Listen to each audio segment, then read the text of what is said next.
ఇల్లేగా, మా ఇంట్లోనే ఉన్నాను, హైదరాబాద్లో ఉన్నాను. సో నేను విన్నాను పొద్దున్నుంచి, నాకు ఫోన్లు రావడం జరిగింది. నేను కూడా వీడియో క్లిప్ చూశాను. మన మీడియా మిత్రులు చాలామంది నన్ను అడిగి క్లారిఫై చేసుకున్నారు. వాళ్ళ దాంట్లో రాలేదు నాకు తెలిసి. చాలా ఇట్లా శ్రీకాంత్ ఇలా బెంగళూరులో రేవ్ పార్టీకి వెళ్ళాడు, హేమ వెళ్ళింది, ఈ టైప్లో ఏవో వచ్చినాయి. నిజంగా నాకు నవ్వు వచ్చింది. ఇంట్లో వాళ్ళందరూ నవ్వుకున్నాం.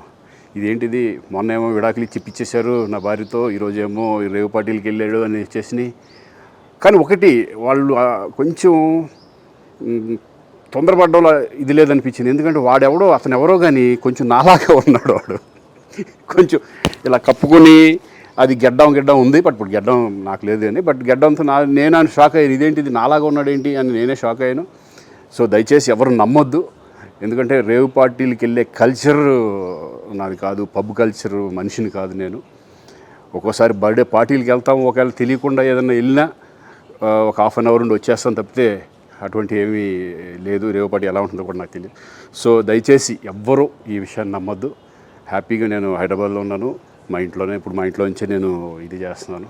సో దయచేసి మీడియా మిత్రులందరికీ కూడా నేను చెప్పేది ఏంటంటే, ఏ విషయం కరెక్ట్గా తెలుసుకోకుండా మీరు కూడా థంబ్నైల్స్ పెట్టేసేసి, నా బొమ్మ వేసేసి రేవ్ పార్టీలో పట్టుబడ్డ శ్రీకాంత్ ఈ టైప్లో వేస్తున్నారు. కాబట్టి దయచేసి ఎవరు నమ్మొద్దు. అది అతను అలాగా ఉన్నాడు అనే ఒక విషయంలో మీరు పొరపాటు పడి ఉంటారని నేను అనుకుంటున్నాను. దయచేసి అది నేను కాదు. Thank you. ఇటువంటి అన్నీ కూడా నిజంగా కొంతమంది, వాళ్ళందరికీ నిజంగా థ్యాంక్స్ చెప్పుకుంటున్నాను నేను. కొంతమంది మీడియా మిత్రులు నాకు డైరెక్ట్గా తెలుసు కాబట్టి, వాళ్ళ ఫ్రెండ్స్ లాగా నన్ను ఇచ్చేస్తారు కాబట్టి, వాళ్ళందరూ నన్ను డైరెక్ట్గా అడగడం, నేను చూసి ఇద్దరు నవ్వుకోవడం, వాళ్ళు వాళ్ళ దాంట్లో వేయకుండా చూశారు కొంతమంది. వాళ్ళందరూ కూడా నేను థ్యాంక్స్ చెప్పుకుంటున్నాను. దయచేసి ఇవన్నీ నమ్మొద్దు.